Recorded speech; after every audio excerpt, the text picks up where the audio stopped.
Alright y'all, how to do? We're going to be doing a catch and cook today. I'm most excited about these catfish that we got on the jug lines. And if you guys have never seen the different species of catfish, I'll show them to you right now. We have blue catfish and then we have channel catfish. There's also flathead catfish, but we didn't catch any of those. They're big and ugly and they look a lot different than these. The channel cats and blue cats look very similar, but blue cats get bigger and they have more meat up in their head. And they're just a lighter gray color, and they usually eat a lot more shad and stuff like that, where channel cats usually feed more on the bottom, but we got a mix of both here. Well, I'm going to show you how to clean a catfish first before we get into the cooking portion, and first thing I'm going to do is put a nail into this board right here.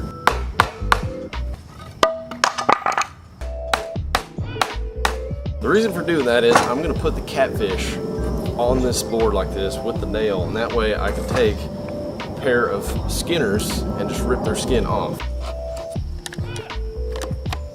This is a cleaning set made by Mora. I really like their knives. I have a bunch of their knives, but this is great for catfish. Okay, there we go. There's our piece of meat. I've got my plank and I've got my nail. This is a way to take the skin off to where you don't have to mess with it when you're going to eat it. Take one of our bigger channel cats right here, and we're gonna start off with a boning knife. I like to use two different knives when I'm cleaning catfish, one for just boning and cutting the little fine cuts, and then just a regular fillet knife. They have some areas up in here that you really want to be able to get into. Helps to have just a short little precise knife when you're trying to get around the little pieces parts, and if you just want to cut through like heavy scales and stuff before you get in your fillet knife, because the fillet knife is really sensitive. It dulls down quick, so you don't want to just cut through the heavy bone and stuff like that with fillet knife. I'm going to find that little shoulder up there. We're going to make a cut, and then we want to press the knife towards the spine, so in towards me at this moment. You just want to get in there enough, and if you got a sharp knife, you won't have to dig and cut very much. Then when you get right here, you'll start seeing the spine change after this dorsal fin right here, and you can really start feeling the tiny little bones and things like that. So I like to just kind of open it up with my fingers and just run as close down the spine about a ½ inch down there, and then when I get about right here where I can really cut through easy, I know I'm around that spine. Then I take the fillet knife, and you can easily cut all the way through right there because you're past the rib cage, and then you want to press the knife parallel to that spine and run it down like this. And when you get close to the end, don't cut it all the way off just yet, but you see it's a real close cut to that spine when you do that. That's why you want the fillet knife versus the other knife, because it's thicker and it's meant for more boning. So I'm actually going to do the same thing on both sides real quick. So then I'm going to make a cut right here, make a little triangle. I want to make sure I cleanly cut all the way through there, lightly pressing.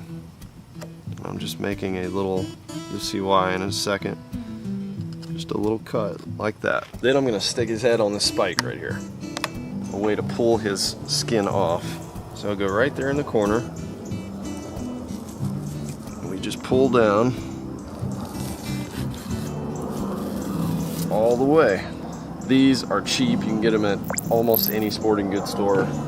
Carries catfishing supplies. And then we just cut the end. We make our final cuts up through here. Just staying close to the spine. Cut around the rib cage.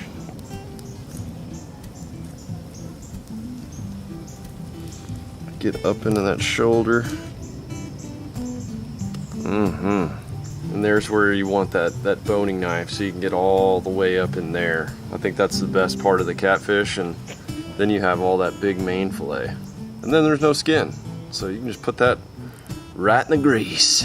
Man, there's a lot of meat on these last two guys. All right, now we just got a clean old Big Bertha here. Fantastic fillets. And look at these big ones. These stud puppies right here. Look at that one. Woo-wee.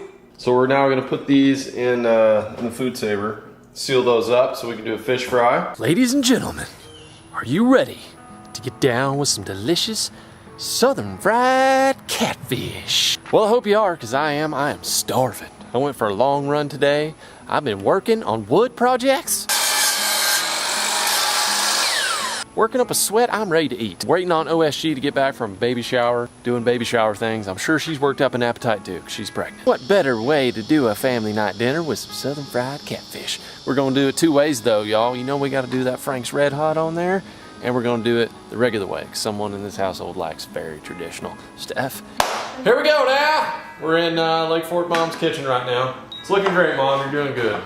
I just want to show you guys how this works here. Vacuum sealing these. This is a great way to keep things fresh. Wow, trying to make a cooking show here. So anyway, these are our delicious catfish fillets. Look at them. Have you seen these, Mom? Have you seen the juiciness? Those look good. They look good. They're nice and fatty. Let's break those things open.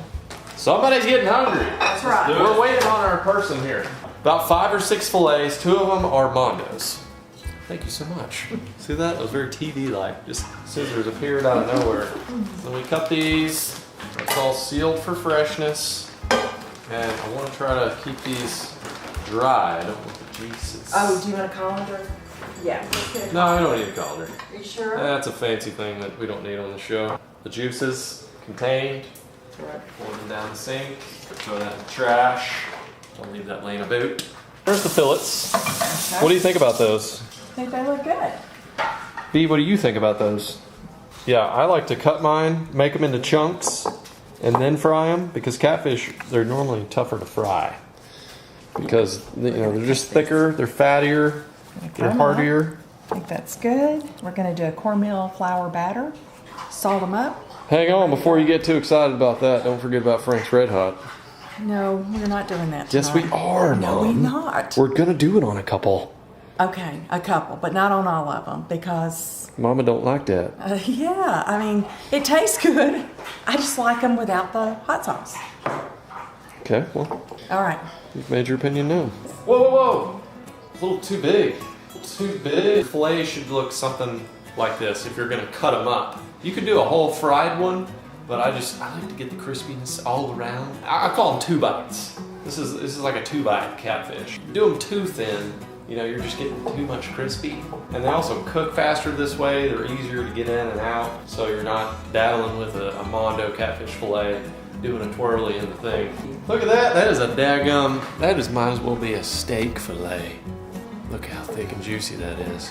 Some people don't like catfish because they are just, I don't know. You know, people say they feed on the bottom and whatnot, but I tell you, they're delicious. We have a mixture of blue cats and channel cats in there. But the biggest one, that's a blue cat, and the meat I've noticed on the blue cats is whiter, more like a cod would or something.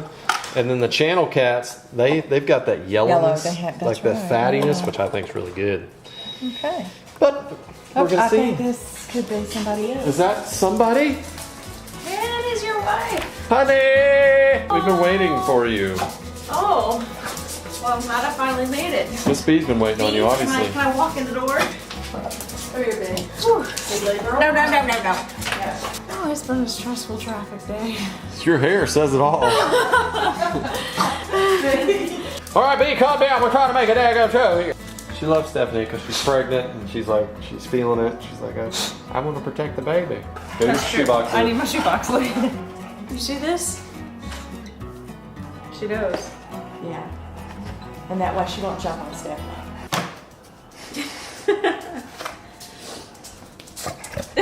So she'll just go over to you. She's like, I'm gonna come over here. He's gonna protect me. Cooking under duress. It's called cooking with fun. Cooking with fun. Easy.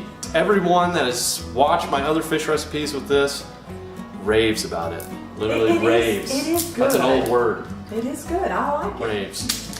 Well, hopefully none of you are having bowel issues out there after this Frank's Red Hot. I don't have any issues with it. But what you do is just called smothering and covering right there. That's how we say it in the South. You just want to smother it and cover it. And that acts as your stickiness as well. So pat them dry. You don't have to use milk or egg or anything like that. You just use the Frank's. And then I like to dip it in straight up flour. Mom likes a little cornmeal. She likes a little crispiness in her life. I like the flakiness of the flour, so that's why I just go straight flour. Ain't Mama Southern Bama style?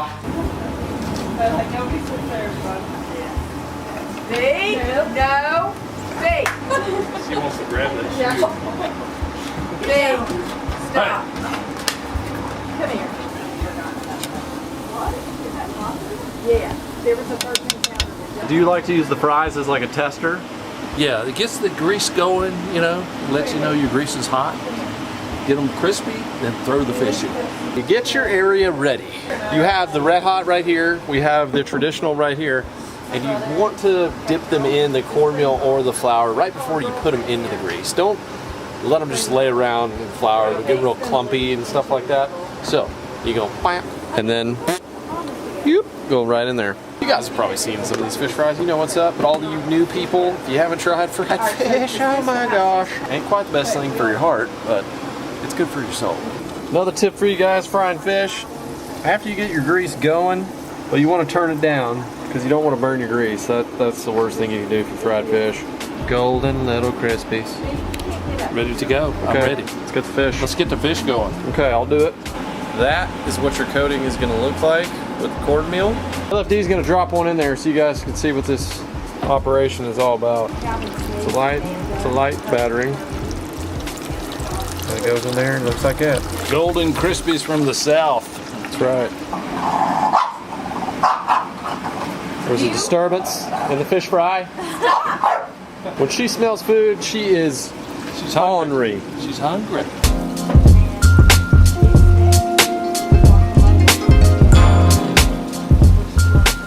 Right in there, boom. I like to slap it in there. And this is what the flour fillet is gonna look like.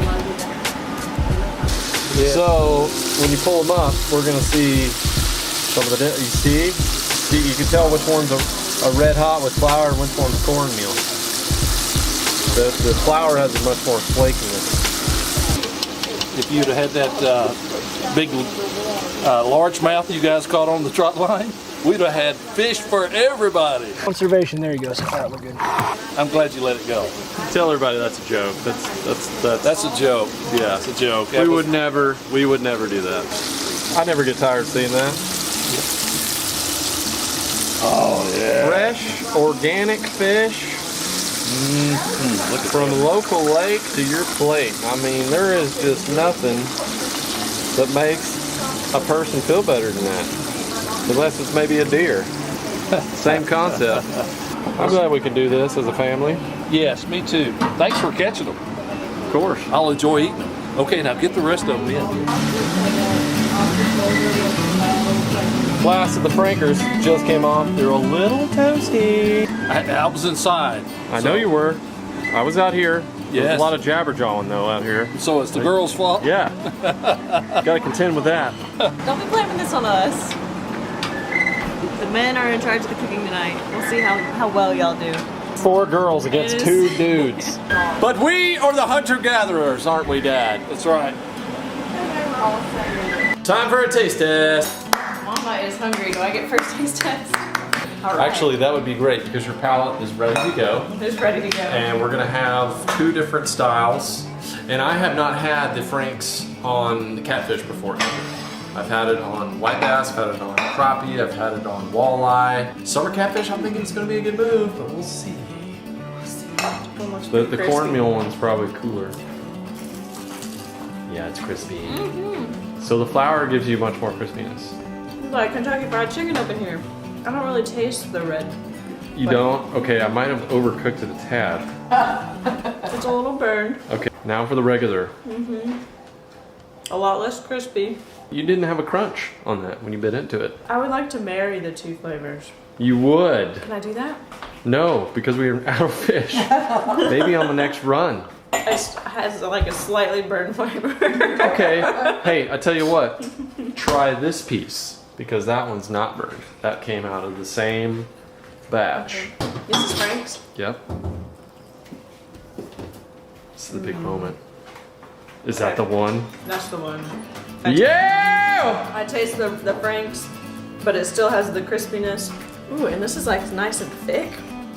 It's like You see that? That's the difference in catfish, y'all. Is you get that meatiness. It almost is like a chicken or something. It is nice and plump. You get a real meatiness. But it has the crispiness over here. Yes. Okay. So Frank's for the win, is what you're telling me. That's delicious.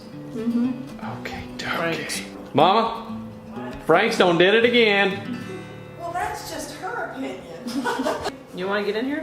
I'm ready, babe. I'm ready. It's another delicious meal, y'all. From the lake to the fillet knife to the Ziploc to the frying pan and to your mouth. Some of my best summer memories are doing fish fries with friends and family. And we did another one with white bass over the weekend. So I have had my fill of fish this weekend. It's been good. As always with these catch and cooks, I will post the recipes down below, both. You can try them both and see which one you like better. Or if you have the Delicioso recipe dialed in, go ahead and let everybody know that as well. And I might just have to give me a little crispiness.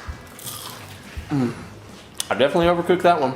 But good news with catfish, you gotta cook it a little longer. You have a little bit more leeway because it's got some fattier stuff in there. If you're down with the catfish videos and you want to see more, let me know in the comments down below. And I hope you're having a blessed day wherever you are and catching some fish, no matter what species. Go out there and get you a tug on the line. Thanks for watching today, guys. Don't forget to subscribe and hit the like button. And I'll see you guys on the next one.